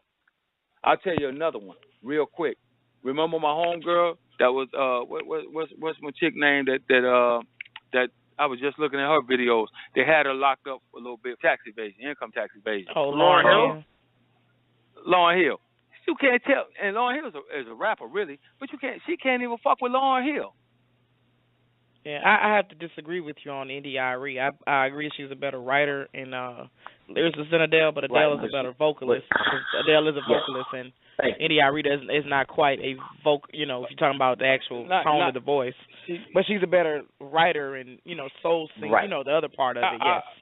Okay. I just throw out. But Adele is a better singer. I'll give you that. Yeah. Whoa. We do have other callers. All right. So let's chop what came with these other callers. I had to step in. Y'all hit a part 2 on this one, man, for the next show if y'all can. Oh, no doubt. Boy. We love this interaction. We love this interaction. Right. And this DJ Renee and the General with the Juice Crew, and we signing out. Thank y'all for your time. Always. No doubt. Salute. All right. You know what? And let me see who that was. Let's get the 004. 0004. Y'all gotta press. I forgot to tell you too. You gotta press 1 if you want to get on air, because they not in the queue, bro. You sure they want to get on? I'm trying. Hold on, let me see real quick. All right, because I know. Let me get the 4659 right quick, and then you check them out, because we got quite a few people, and we only got 20 minutes. Y'all are tuned in to My Skin Is My Sin on Blog Talk Radio. From goons to gods, we welcome everybody. We only have one requirement, and that's be respectful. Salute to everybody that called up. Don't forget to check out the groups, All Black Everything, My Skin Is My Sin, and please, please, please go to myskinismysin.com. We got the Melanin Moreau hoodies. We got the My Skin Is My Sin T-shirts. Check it out. Salute to y'all. So I'm gonna get the 4659 right quick, and before I get everybody on, just don't forget we only got 20 minutes. I don't want to have to cut you off, but I will have to if I have to. Okay. We got 4659 right quick. What's good, fam? What's good, fam? Loving life, brother. How you doing? All right, what's going on, big homie? How you feeling today? Chilling. Can you hear me? I'm gonna say my line, okay? We can hear we can hear you and everything in the background, brother. You feel what I'm saying? saying? Stop yelling for a second. Stop yelling for a second. Listen, here we go. I got a letter from the government the other day. I opened and read it. It said they were suckers. That's mine. Cute. That's cute. No, cute. No, come on, man. That's Chuck D, bro. That's Public enemy. Right. That's how you know I'm young, though. That's how you know I'm a young dude. You feel what I'm saying? That is Chuck D. My bad. But look. Yeah, that's Public Enemy, brother. All day, all night. Y'all ask for inspirational, what we live. That's what I live. Nation building. That's how I do. That's where I begin, and that's where I am right there. And that's always been my favorite. Man, I love that song, too, bro. Yeah, I remember the beat and all that. I can't believe I fucked that up. I ain't gonna lie. Honestly, I cannot believe I messed that up. You feel what I'm saying? I fumbled the ball. Yeah, I take that L. Put that L on my head. I cried. For what that brother was saying, maybe he should say it more like this. As far as Eminem, because I'm like 50 years old, I was there when hip-hop started. Eminem shouldn't have got an award already. Hold on. Listen. Check this out, right? There's this dude named Elvis Presley. He had a whole bunch of hits. But the people who performed them first were black people, and then they went and they stole them songs from them. John Wayne. Huh? Yeah, I know that. I know who said that. And they've been doing that.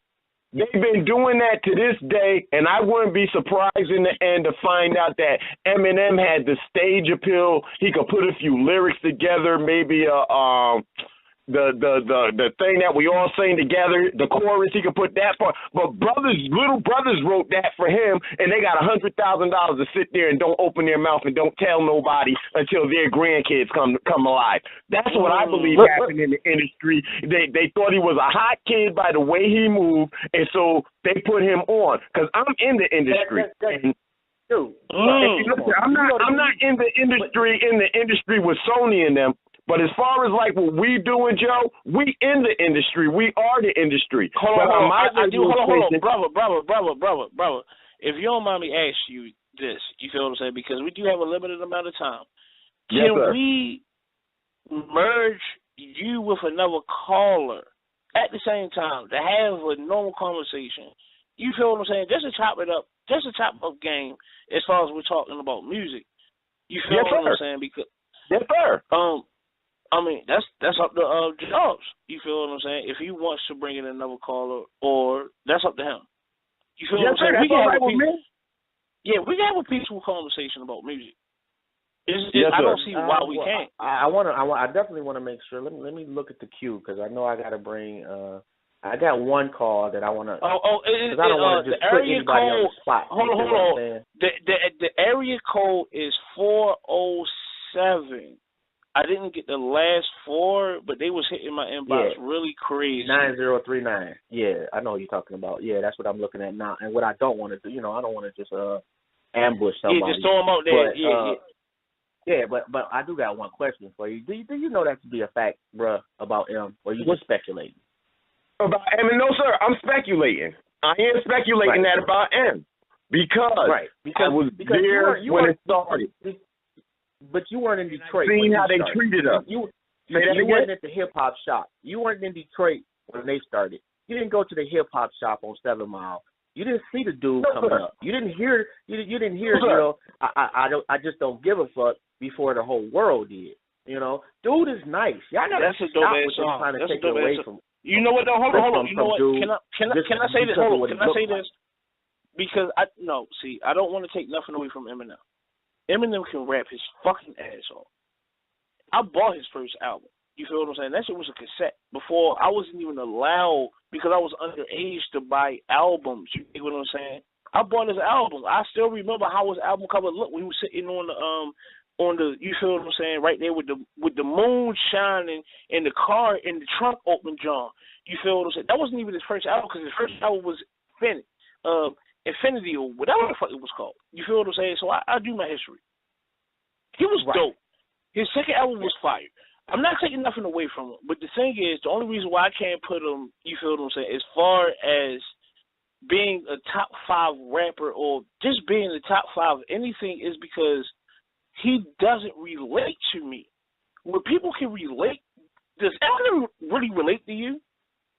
And that's the question I have to ask to anybody. Does Eminem really relate to you? Jay-Z relates to you. Relates to me just as much as somebody talking about they sold 100 keys and they shot 60 people. I don't see how. You have to force yourself to relate to that. I've never shot 60 people, and I've never sold 100 keys. Just like I've never put my girlfriend in the trunk. Put it like this. You feel what I'm saying? Hold on. Wait a minute. I shot at niggas. You feel what I'm saying? And I know what a key looked like. So that's why Jay-Z in my top 5. You think what I'm saying? I know how it is to be basically prejudiced against people, which what the cops would be doing right now, which is why I'll put Tupac in the God atmosphere as far as rappers. You dig what I'm saying? Yes, I know how it is to be drunk. I know how it is to feel when you're drunk by yourself. That's why I put Nas in my top 5. You feel what I'm saying? You asked me a question, right? I get you. But you're not relating to what you're saying why you like him to anything that you've never done. How can you relate to something that you've never done? You can't equate. That was my point. You want me to use your definition of relatability for my definition, and I will not do that. I get that can rap. You're the same age. Whatever it is. No. I'm in my 20s, brother. How old are you, Joe? Or done what you have done. I'm in my 20s, dog. You feel what I'm saying? But yeah. Okay. It sounds like an age thing because a lot of it has to do with fad. Because there's a lot of stuff us old school brothers we wouldn't accept that you young brothers do. Like I got nephews your age, and they wear their mom's pink, gray, yellow, green socks. You'll never see that on my feet. You know what I'm saying? But hold on, brother. You accepted Dr. Dre dressed up like a chick. You accepted old school rappers No, we didn't. Like chicks. No, I disagree. Stop it. Stop. Dr. Dre dressed up like a chick. Y'all be looking at the old. No. Actually, Dr. Dre did put on lip liner and dressing. Yes. He looked like a big ass glitter ball. Yes. I don't know nothing about it. I started this whole thing off with Public Enemy. The World Class Wrecking Crew. Was it called the World Class Wrecking Crew? Correct. I will give him that. I will give him that. We're not going to it. Melly Mel had on the extra medium pants back in the day. People be acting like the old schoolers. Can you relate to throwing your baby mother in the trunk while your child is in the driver's in the passenger? Right. Can you relate to that? You just asked me the same question. I literally can relate to that just as much as I can relate to somebody talking about they sold 100 keys, but they was a prison guard. What's the difference? So basically, you're going to take yourself out of yourself. So basically, you're bending over to relate to something that you've never done. Everything that I listen to is some things that I've done within my life. This is the whole and I'm living it every day. Why we're talking about these things. Okay, you know what I'm saying? Nothing. Yes, sir. I'm not. Put it like I'm this. not knocking you for your defining who you like to listen to. I ain't knocking that. I respect that, but you seem to not have that same opinion. So you want to tell me? No.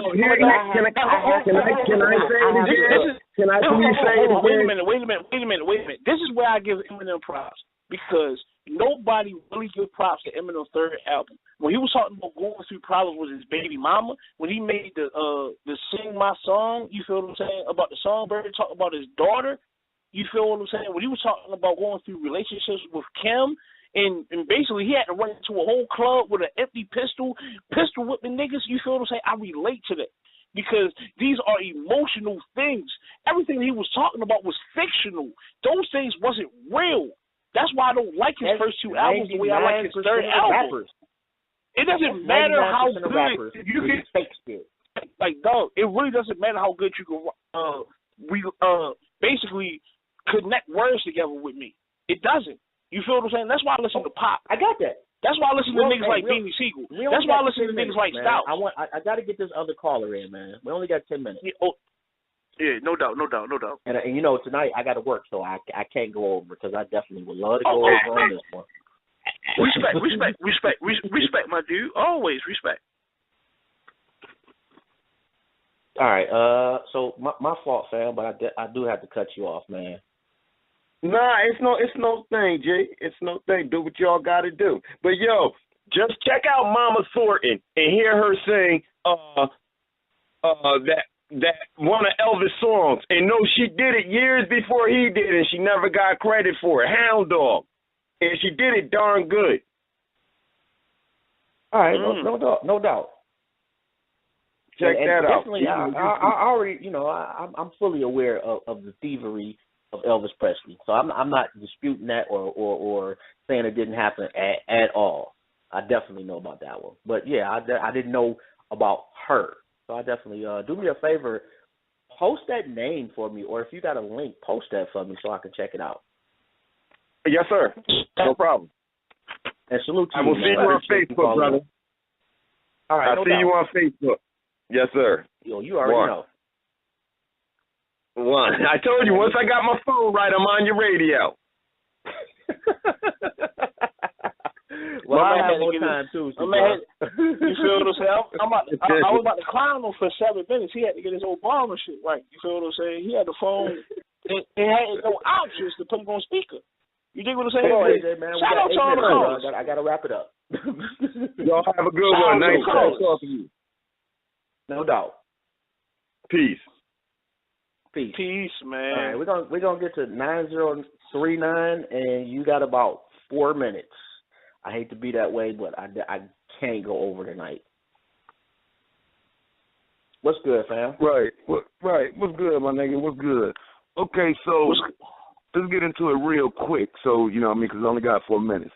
So my problem with this whole conversation I've heard on My Skin Is My Sin is the defense of these white motherfuckers. Okay, so now understand that we're even lucky to have hip-hop because these white motherfuckers was trying to take it away. Dolores Tucker used a motherfucker. Them motherfuckers out picketing and trying to ban our version of what we want as music. They tried to take that away. So when they failed to take it away... What did Dolores Tucker look like? Dolores Tucker, the older lady who was picketing on Congress. Yeah, right. The older black and then lady, right? she came out with a rap album later on. You feel what I'm saying? Yeah, right. And what was she pick? So but here's the problem though. They were trying to ban. No. She was not trying to ban all rap music, bro. She was trying to ban bullshit rap music. No, she was not. Look, she was trying to ban gangster rap. They labeled it gangster rap. Right. That's what I listen to though. So that's gangster rap is bullshit. But hold on though, because don't stop me because you're not gonna like it. I know what she was trying to ban, and you know what? She was unsuccessful. You know why she was unsuccessful? Because 4 years later they brought that fucking cracker that you've been defending all night in. They brought that cracker in and let him sell millions under the same gangster rap genre, and they didn't do shit to him. They used his negativity to promote him. First off, I'm not so yeah, my skin is my sin. His lyrical ability. What lyrical ability? Because where this shit came from, it wasn't about just making words rhyme. Where this shit came from, it was about feeling. It's like a jungle sometimes. It makes me wonder how I keep from going under. It wasn't about making those motherfucking words rhyme. It wasn't about no metaphors. You ever heard Curtis Blow? Yeah, of course. What did he say? The feeling of playing basketball. So fucking great. That's not made up shit. That's not throwing your mom in the trunk. That's really going out and shooting fucking basketball. You can feel that. So, but you're a fan of gangster rap because 90% of them gangster rappers didn't do shit gangster. But you're defending that, right? But they don't have to. But listen, hold on. Because this is what you gotta understand. They don't have to do anything if I did it myself. I done already clapped that niggas. I done already sold that dope. I done already been in jail. So what they rapping about? They're rapping my life. Eminem can't rap shit about my life because he's a white boy. To be proud of? There's something to be proud of. I didn't know he was talking about pride, my nigga. I thought he was talking about my skin being my skin. You said it like it's a source of inspiration. No, I'm saying it is a source of inspiration when somebody else done been through what you've been through, as opposed to you sitting up listening to this white boy talking about doing some shit he'd never do, some shit that you ain't gonna sit here and say right. I bet you won't sit here and say fuck your mom. I bet you won't sit right here on this phone right now and say, fuck your mom. It's better for me to say, oh, you know what? I'd rather listen to somebody that is still somebody's name who is working in the prison but tell you I don't listen to Rick Ross. 300 keys. I don't support Rick Ross. I don't support that. Let's talk about it. 90s artists, Pac, Spice One, Sibo, anybody you want to think of from that previous era. Now, not this era. I'm with you on that. And I'm not taking nothing away from Spice One. Don't get me wrong. Dude was nice. But Spice One and Sibo only talked about killing niggas. But these are the things that niggas really been through, dog. No, they didn't really talk about just killing niggas. You have to listen to... Motherfuckers have not killed anybody. Stop it. That's you have to listen to more than just the studio commercial tracks to know that them niggas ain't just rap about killing people. That nigga Sibo rapped about white motherfuckers and how white motherfuckers keep us down. What do you mean? Okay, America's Nightmare with the KKK spelled in it. Talking about that one, bro. I missed that one. And not to say he that has an album called America's Nightmare with fucking KKK in there instead of a C. What do you mean? That's what I'm saying. You gotta come on, man. Like some of this shit is like, if you defend the white boy all this time and every rap song. However, if Sibo had made that, yeah, post a link. I need to hear it. I'm not disputing it. I just never heard it. But to sit up right, here but what I'm saying is there's a plethora of people who've made music that gets overlooked because who made it? They're black, they're niggas, they from the hood. These motherfuckers taking that white boy and putting him on a pedestal because they know niggas like you gonna defend him. Like, well, I ain't gonna not listen to it because he white. They reverse psychology tricks you, dog. That's stupid. That's stupid. Oh, but it's okay to listen to niggas killing each other. That's stupid, bro. It makes absolutely no sense to me. And you can't kill nobody on a song. That's cooning. Them niggas talking about killing nobody on a song and selling dope. No, it's cooning is to elevate that white boy greater than everybody else. When he talk about killing his fucking mom. Of substance, so it's okay for them to sell out their whole community and say some shit that they never even did. Right. So if you shit. take that and say that's wrong, if you can see the wrong in that, how can you not see the wrong in a fucking white boy who ain't never did none of it, being above all these niggas? He ain't never did nothing. He ain't even been through the struggle of being a nigga. At least these niggas, if they ain't do nothing else, you know they were black men. Who was he? You know they were black men. Who was M talking about killing? Eminem, his mom, his wife, his baby mama, his wife, the nigga who fucked his wife, Mariah Carey, Britney Spears. I mean, it's a whole list of motherfuckers that he talked about doing some shit too. Wouldn't bother me one bit if any of them died. It would bother me a whole lot if any of the people Spice One was talking about killing actually died. Will bother me a lot. Spice One never talked about killing anybody who didn't wrong him. He never said, "I'm gonna just go out and shoot up a crowd of motherfuckers." Most of our hip hop Spice One never said that he was gonna go out and kill no white people. Anybody he was talking about killing was brothers. What? Are you serious? Hey, my nigga, you don't know hip-hop. You don't know hip-hop. You sitting here talking about some shit you... I don't know. Where are you at? Somebody send me the link to this motherfucking thing so I can show this nigga who Spice One really is. That's pitiful. How old is you, dog? Who Spice One really is, bro. And I got to go. I got a minute left, bro. But you know what I'm at. My sin is the group. You got a link? Show it to me. The Spice One killed about a million niggas in his songs. I got you. Peace out. Appreciate you calling, though. But we got to go. That's how it is when we talk about hip-hop music, dog. That's how it is, man. Respect. Respect to everybody that called. Respect. You feel what I'm saying? Because we get passionate. I done seen dudes fight over Biggie and Pop. So this is not nothing that's out of the ordinary to me. You feel what I'm saying? At all. I respect everybody's opinion, dog. You feel what I'm saying? No. I'm not on. Hey, AJ, hold on 1 second, man. We got 15 seconds, man. Salute to everybody that called up. You already know. Check out the website, myskinismysin.com. Don't forget to check out the groups, All Black Everything and My Skin Is My Sin. Please support the fan page of the same name, myskinismysin.com. Salute to everybody, man. We love y'all. Y'all have a good one. Anything you want to add to that there, AJ? Man, you summed it up perfectly, man. Peace. Salute to y'all, No doubt. man. Big salute. No doubt. Y'all have a good one.